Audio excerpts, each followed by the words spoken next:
Good morning, ma'am. To clear the air, opening statement is last Friday,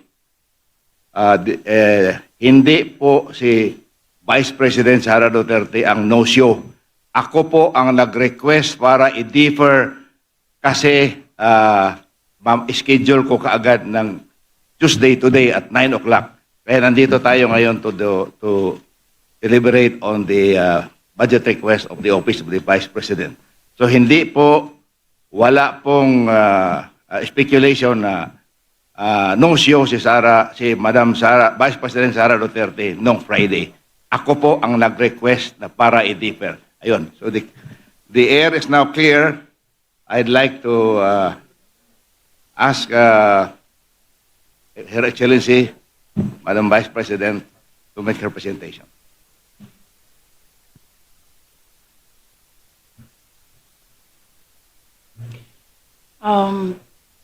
Honorable Congresswoman Swansing, I do not have an opening remarks. We'll just proceed to the presentation prepared by the Office of the Vice President. Thank you. The committee invites questions from the members, particularly on the utilization of the previous budget and the proposed allocation for fiscal year 2026. In accordance with the long-standing and respected tradition of the House of Representatives to accord preferential treatment to the minority members, followed by the independent and majority, wala nang majority, in alternating manner, the chair now recognizes the minority. Madam Chair. Okay.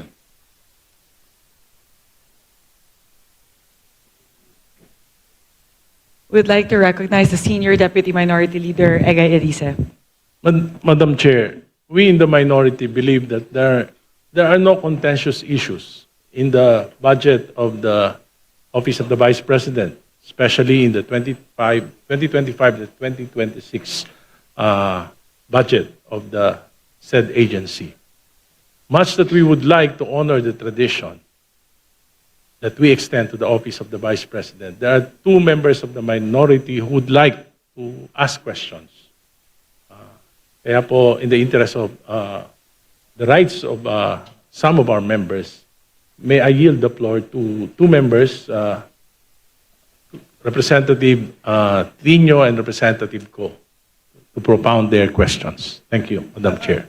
Is it all right? Madam Chair, to the presiding officer, sir, before we proceed, I just want to be clarified with the status of the votation we have had last Friday when we all agreed that Tuesday, which is today, we will grant parliamentary courtesy.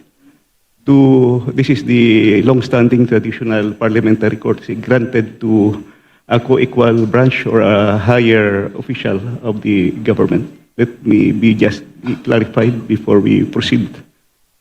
Last Friday's, there was no votation, Congressman Ongab. So we proceed as planned today. I understand there was a votation, and in fact, it was objected by the two members of minority of the minority. No, Notwithstanding we failed to divide the House. yes, but I think we have agreed that last Friday we will provide parliamentary courtesy to the Office of the Vice President. Yes, the request of the minority is just two interpellators.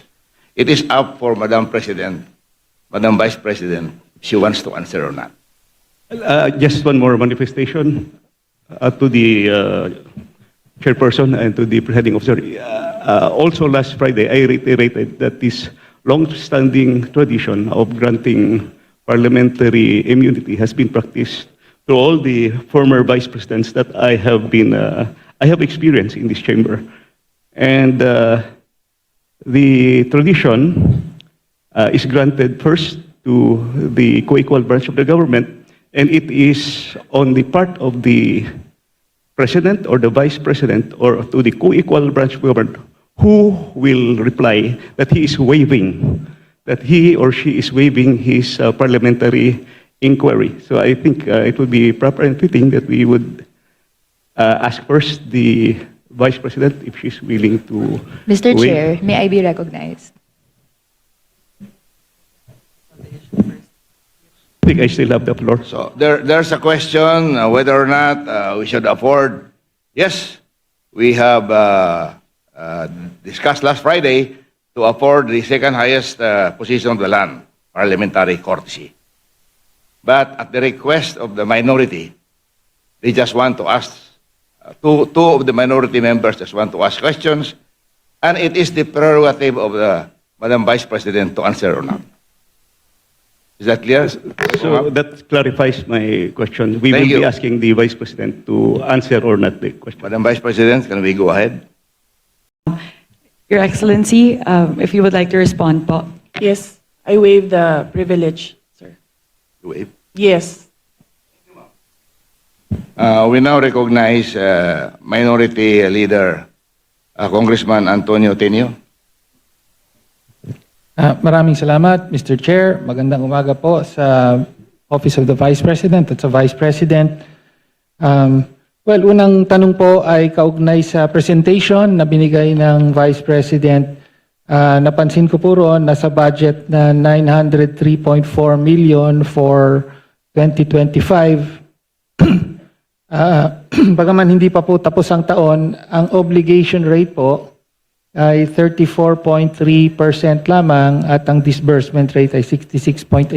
So nasa kalagitnaan po tayo ng taon, pero mukhang mababa po yung obligation rate. Ano po ang paliwanag dito? Yes, marami kaming procurement na tumagal. Hindi siya nasimulan by January. Madam Chair, yung procurement. So maraming mga procurement na June, July, August na nasimulan. May dahilan po ba kung bakit June, July, August na nasimulan ang mga proyekto? Madam Chair, dahil kailangan marami pong mga attachments na nire-require para sa procurement, and lahat po ng mga documents na yon ay hindi po siya nakukuha ng isa o dalawang araw lamang. So, middle of the year pa po na naisaayos ang requirements for bidding. Parang ganun po. Tama po ba ang intindi ko? Yes, Madam Chair. Yes, thank you. Okay. Ngayon, mabalik po tayo sa last August 8, 2024, nag-issue po ng Notice of Disallowance ang COA, Commission on Audit, sa 73.28 million na halaga ng confidential funds for 105 activities supposedly held by the Office of the Vice President from December 13 to December 31. Sabi ng COA ay wala raw accomplishment reports na naipakita or sinubmit ang Office of the Vice President para dito at inaatas na o inuutos na ibalik ang pera ng Vice President ni Gina Acosta bilang Special Disbursing Officer at ni Julieta Villa del Rey bilang Chief Accountant. Mag-iisang taon na po, ayon sa COA rules ay may 6 months po para mag-appeal. Ano na po ang status ng Notice of Disallowance na ito? Madam Chair, I suggest that the Congressman ask this during the hearing of the Commission on Audit.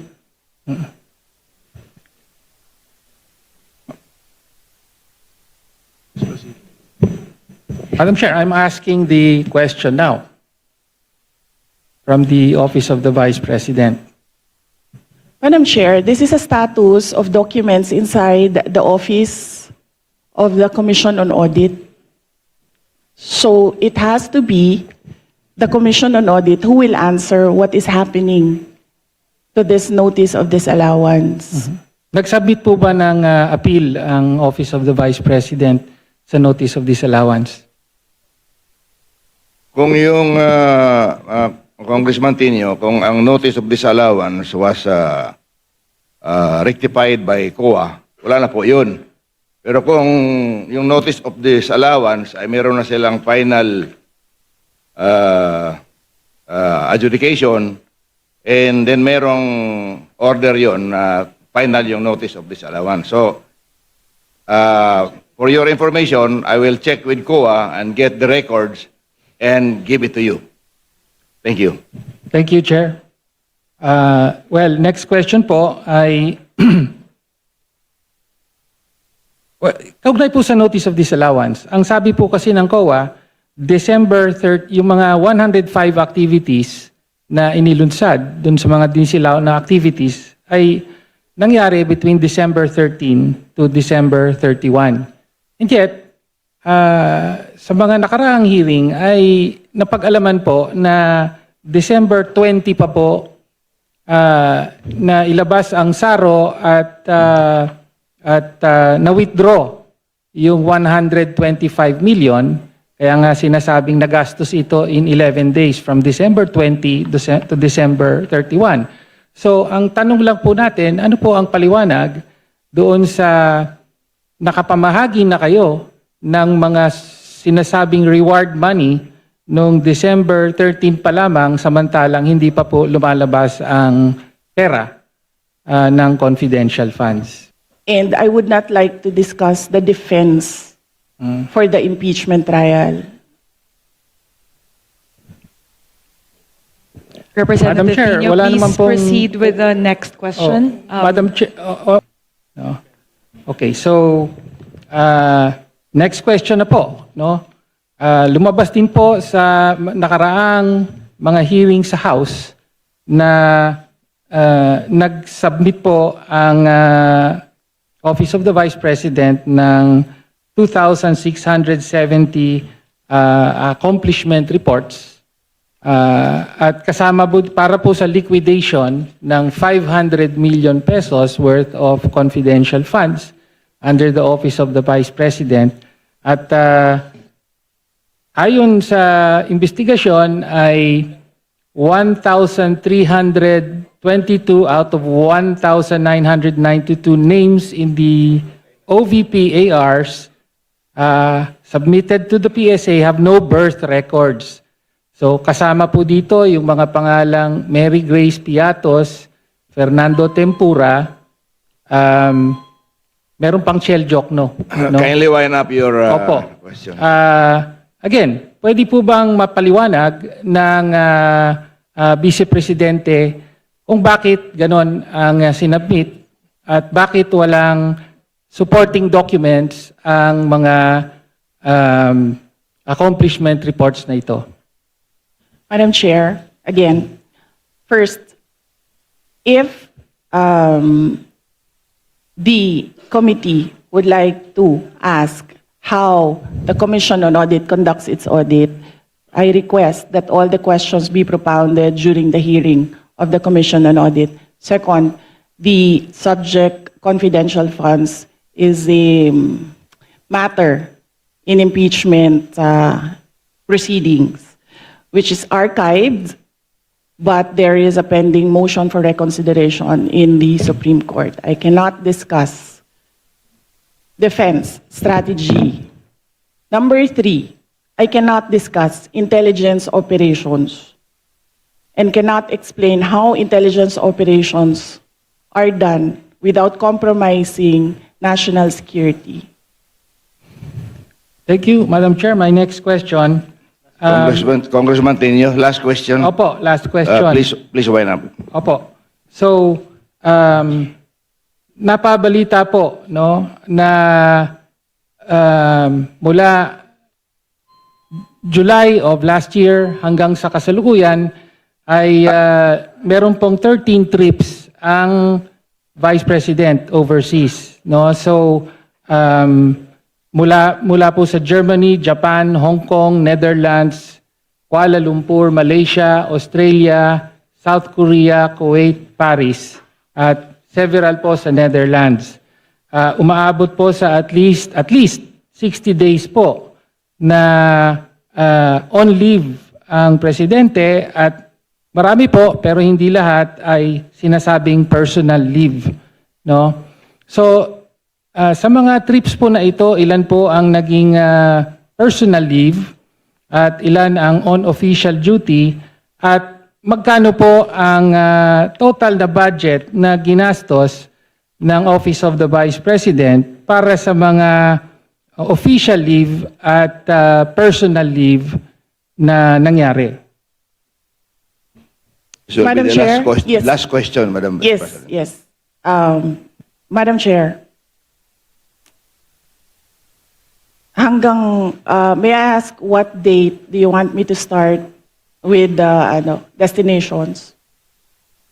July 2024. No pizza daw yun? kung, Mr. repetitive Chair, yun. from July 2024, a personal trip to Germany. Okay. Then January 2025, July 24, we'll start- personal trip to Japan and so on. Yes. We'll start with July 2024. So, number one, under the Civil Service Commission rules, there is no allotted leave for the President and Vice President. We cannot both file a leave. So the only thing that I need when I travel overseas is a travel authority from the Office of the President. All my travels were issued travel authority by the Office of the Vice President. And this implies that all these trips were approved by the Office of the Vice President. So, from July 2024, I went to Germany. In December 2024, I went to Denmark. In January 2025, I went to Japan. In the third and fourth week of January, I went back to Japan. In February of third week and last week of February, I went back to Japan. On March, I went to Hong Kong. On March, I went to the Netherlands. On May, I went to Qatar and the Netherlands. On June, I went to Vietnam, Cambodia, and Malaysia. On June, I went to Australia. On July, I went to the Netherlands and the Republic of Korea. And very recently, from August to September, I went to Kuwait, the Netherlands, France, and Belgium. And number three, no public funds were used for all my travels. I did not charge representation. I did not charge tickets. I did not charge per dime for all my travels in the Office of the Vice President. So if you can see in the breakdown of the budget of travel for Office of the Vice President, you can see that there was a zero amount for the Vice President. Thank you, ma'am. Madam Chair, Parliamentary inquiry. Next Chair, on- just to follow up on the question. So, una po, salamat po sa Vice I'm President sorry, for Congressman detailing. Tenyo, that was your last question. I'm sorry. Follow up na lang po, yung I'm personal sorry. po ba I'm ang lahat sorry. In the at interest of time, we have to proceed. magkano po ang ginastos ng opisina at staff? Kasi totoo po, wala daw ginastos ang sorry, Vice I'm Presidente. Parliamentary Magkano ang ginastos inquiry? I'm ng sorry. staff? I'm sorry. Thank you, Madam Chair. Parliamentary Yes. inquiry. Madam Chair, Madam Chair. So, I ask the congressman Mr. Chair, may we withdraw request for the a comment. suspension of Session the... suspended. Hearing suspended. So, Madam Madam Vice Chair. President, please go ahead. Yes. So we are talking about international travels, no, as of July 31. So for two travels in Southeast Asia, for the security, it's 474,646.93 pesos. And for the OVP personnel, these are for 2 trips, 463,733.6 for a total of 938,379.99. For a 1 trip to Australia, for the security, it's 438,383.26. And for the OVP personnel, it's 206,988 for a total of 645,371. For the Middle East and Europe, 3 trips. The total is for the security is 2,922,869.98. And then for the OVP personnel, that's 329.47 for a total of 4,748,199.45. For 3 trips in East Asia, the security budget was 1,141,937, and for the OVP personnel, 0, because they did not join these trips. And the total is 1,141,937. The total for 9 trips for both the security and OVP personnel is 7,473,887.70. Thank you, Madam Vice President. Congresswoman Ko. Mr. Chair, may we request a detailed copy of the report that the Vice President gave in relation po sa spending po ng security and staff for foreign trips abroad. We will request the Office of the Vice President to supply the committee with such record. Thank you, Madam. Yes, sir. Mr. Chair, I'd like to ask another follow-up question. Ilan po yung staff and security na dala po ng Office of the Vice President in these trips na funded po, na of this breakdown ng fund na binigay?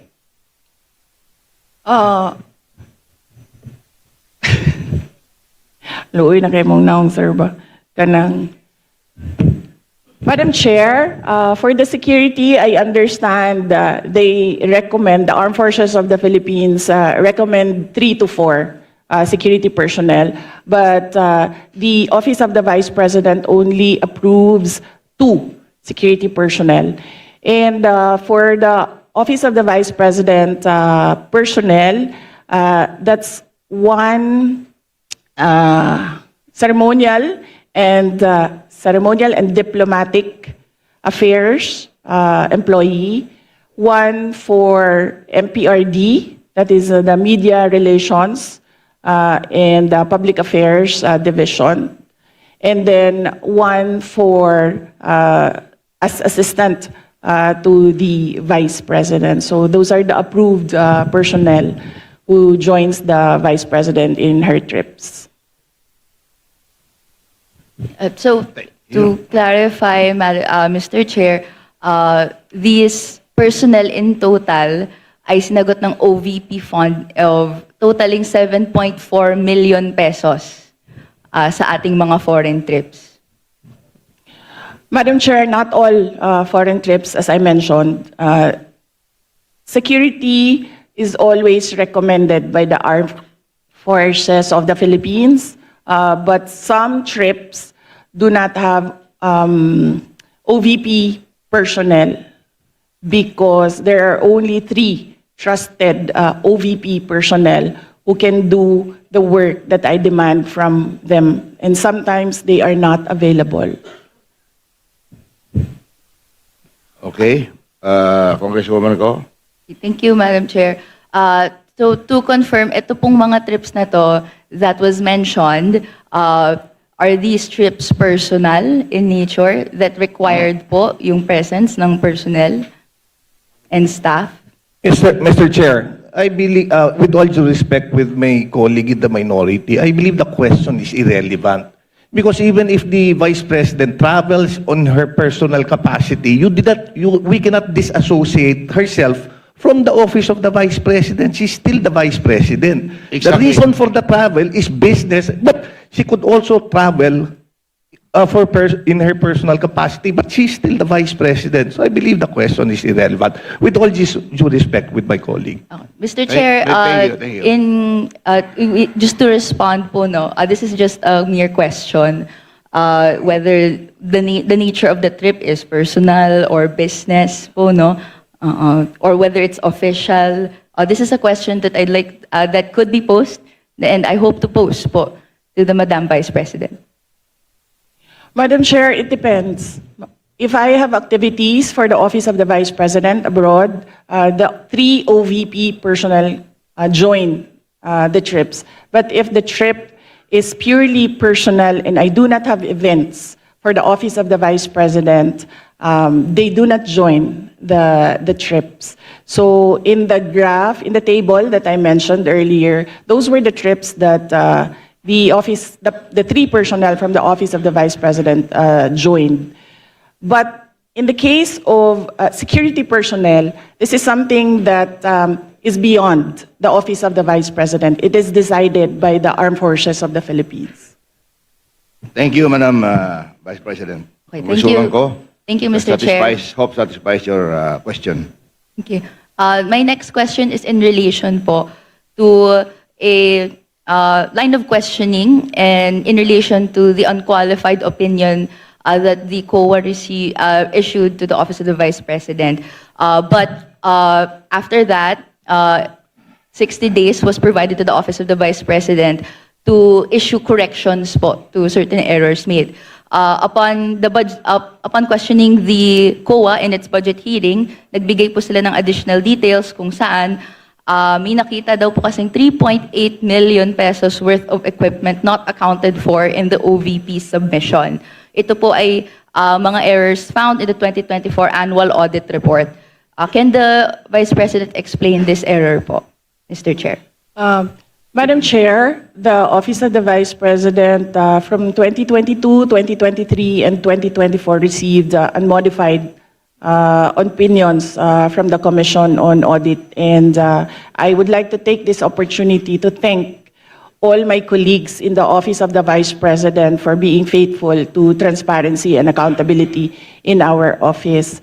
The reason why we have comments from the Office of the Commission on Audit is because of system and improvement in processes. So these are basically documentations that the Commission on Audit require of transactions. And we have already updated our manual of operations in the OVP to reflect comments from the auditors. Thank you very much, ma'am. And if you can, if possible, if that is not classified, you can give a list to the committee para kami na po magbigay doon sa minority. Thank you very much. The manual of operations, sir? Okay, sir. Let me just discuss this with the executive committee. Kasi pinaghirapan din namin dito, Sir Gawin. Baka kopyahin lang din ng minority. It's your prerogative, Madam Vice President. But Madam in Po. relation to that po, Mr. Chair, Okay. we would be interested in the report kung ano po yung 3.8 million pesos that required correction po doon sa COA audit report in 2024. Would that be possible po, Mr. Chair? Madam Chair, as I said, all questions about all documents inside the Commission on Audit is best to be directed to the auditors or the representatives of COA in the budget hearings. Thank you. But with all due respect, to follow up that po, the COA specifically sought correction because po may nakita pong 3.8 million pesos that is not accounted for in the submission by the OVP. So the burden of the submission is actually with the following agency. So, which is why in the exercise of legislative oversight, we would like to be enlightened kung ano po yung error na po ito. And tama po, para para maiwasan in the future, a report po on what it is would be appreciated. So, ang question ko po is, would that be possible po, Mr. Chair? Madam Chair, usually the Commission on Audit, the auditors review documents, and sometimes they do not see the attachments in the correct submissions. Sometimes the attachments that are required are found in other submissions and reports. And these attachments are required by auditors in every report. That is why right now we already have a checklist. If this is the process, if this is the project, there is a checklist on the attachments because auditors review the documents, and the auditors require the attachment of documents, and sometimes these documents are not attached to a specific report. So what we did, Madam Chair, is create a checklist and to improve the system. The personnel from the Office of the Vice President go through the checklist before they submit. Okay. Anything else, Congresswoman Ko? Just to clarify, therefore, dahil po naibigay yung explanation na yon, is the Office of the Vice President explaining that this is the explanation for that 3.8 million necessity for correction? This is the explanation why we have an unmodified opinion. Wala po silang nakitang nawawala. Nawawala po yung papel dahil naka-attach siya sa ibang document. At ang gusto ng COA ay specific yung mga dokumento na ina-attach per submission. In the interest of time, ako na lang mag-volunteer niyan na Congresswoman Ko. Hingin ko sa COA yung detalya ng 3.8 kung gusto mo. I promise to give it to you in the least possible time. Thank you very much. Thank you very much for that response. My next question would be in relation po, we're asking this question po, Mr. Chair, dahil kung may necessity for correction for this 2024 audit report, and then meron pong other audit reports in the past that have found that there are deficiencies and delays, gusto nating hindi na pong mangyari siya. Can I ask Mr. kindly Chair, wind up. what assurance do the people have na sumusunod na ngayon ang Office of the Vice President sa guidelines on disbursement and other proper fiscal procedures, given that there were reports last year that hindi po ito na sunod po according to procurement guidelines po? Mr. Chair, again, with all due respect with my colleague, Sandali. the Office of the Representative Vice Sontai, President, please one wait. on Please wait modified. to be acknowledged. Order, please. You're not acknowledged. Please wait to be acknowledged by the chair. We'll let Is that the last question, Madam Vice President? We'll let the Madam Vice You have the option President to to respond. Respond or not.